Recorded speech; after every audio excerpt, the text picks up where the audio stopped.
கோவை குறிச்சி சிட்கோ தொழிற்பேட்டையில் தங்க நகை பூங்கா திட்ட பணிகளுக்கு முதலமைச்சர் மு.க.ஸ்டாலின் அடிக்கல் நாட்டியுள்ளார். இதுகுறித்தான மேலும் விவரங்களை வழங்குவதற்காக எமது செய்தியாளர் பாஸ்கர பாண்டியன் இணைப்பில் இணைகிறார். பாஸ்கர பாண்டியன், வணக்கம். இதுகுறித்தான முழு விவரங்களை பதிவு பண்ணலாம்.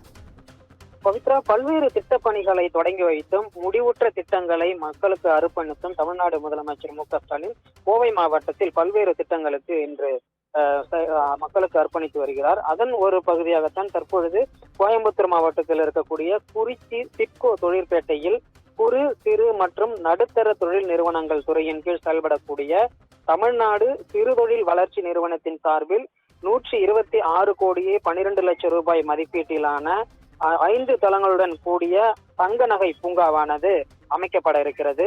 இதற்கான முதற்கட்டமாக இந்த 126 கோடியே 12 லட்சம் ரூபாயான திட்ட மதிப்பீட்டில் முதற்கட்டமாக 81 கோடியே 40 லட்சம் ரூபாய் மதிப்பீட்டில் 5 தளங்களுடன் கூடிய தங்க நகை பூங்கா திட்ட பணிகளுக்கு தமிழ்நாடு முதலமைச்சர் மு.க.ஸ்டாலின் அடிக்கல் நாட்டி திட்டத்தினை தொடங்கி வைத்திருக்கிறார். பவித்ரா, கூடுதல் விவரங்களுக்கு நன்றி பாஸ்கர பாண்டியன்.